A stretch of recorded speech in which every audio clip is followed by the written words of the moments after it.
Good morning, students. We are going to start our first topic, that is rotational dynamics. Now, first of all, we must know what is dynamics. Dynamics, it is a branch of physics in which we study an object in motion with considering force which is responsible for motion.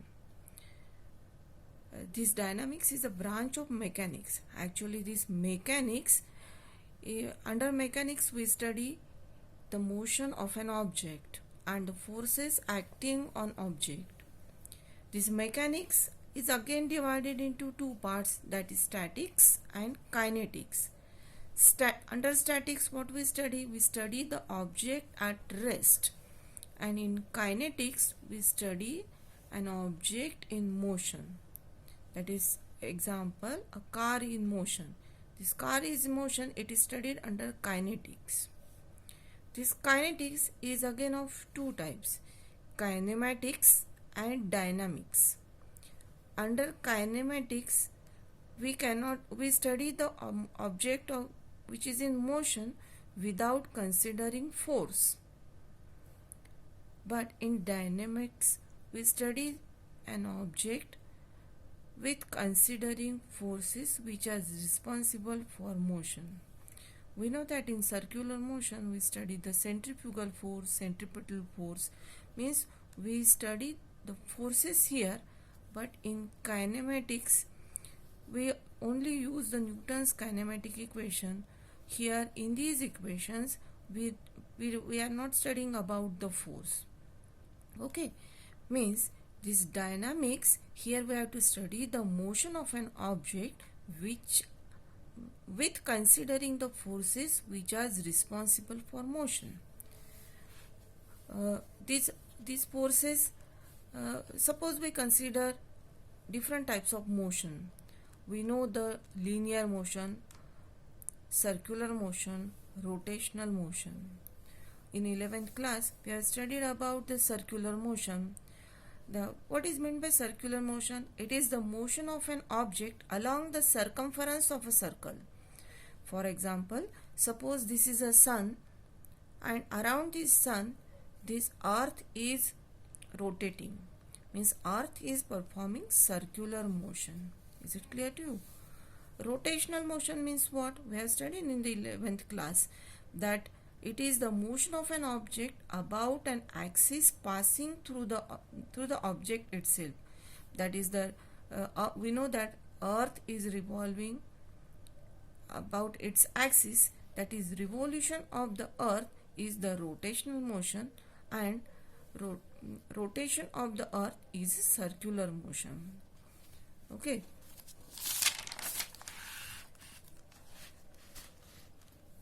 Now, we have studied circular motion in 11th class also. Two important points about the circular motion are, it is a accelerated motion. Why circular motion is an accelerated motion? Because suppose that an object is at this point, at the point A, suppose. If the velocity of an object at this point is 10 meter per second, if it covers s distance in time t, it comes over here.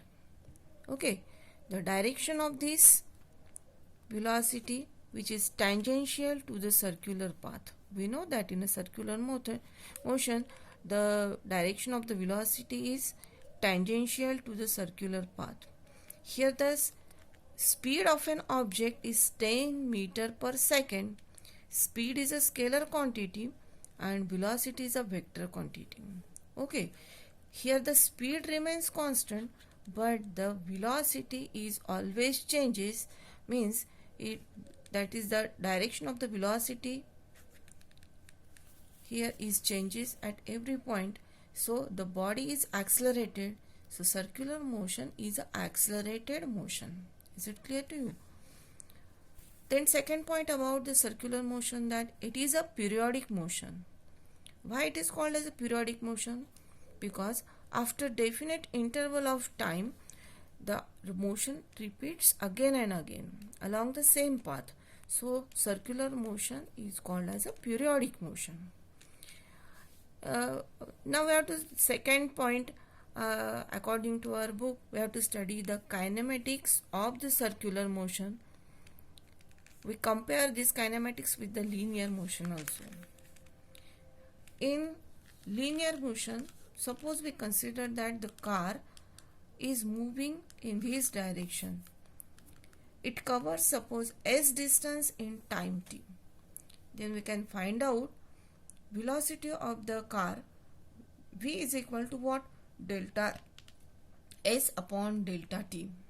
Okay, that velocity is called as a linear velocity, and again that velocity is called as a average velocity.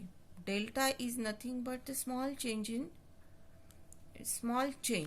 that is the small change delta s upon delta t, displacement upon time.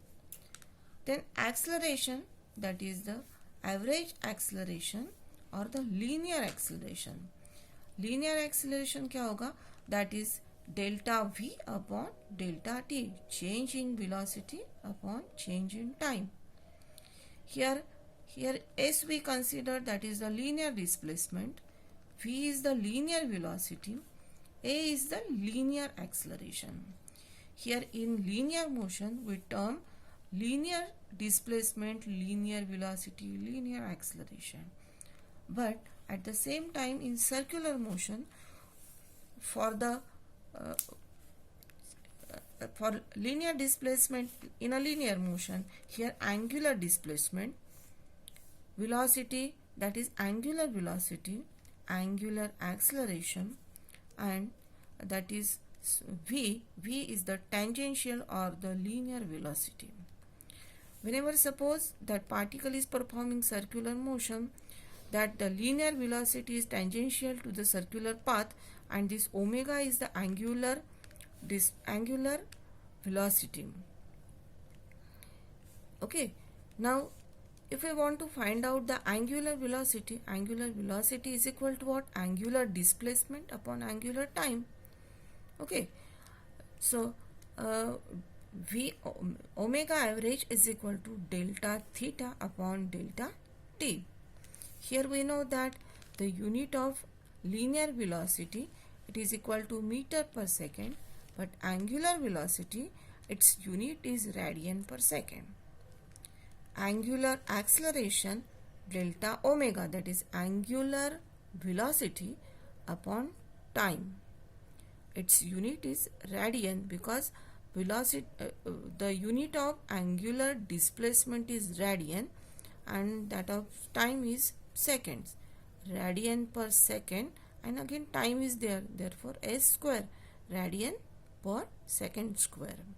Okay, these are the kinematics of circular motion that we have to study. We have already studied in the 11th class also.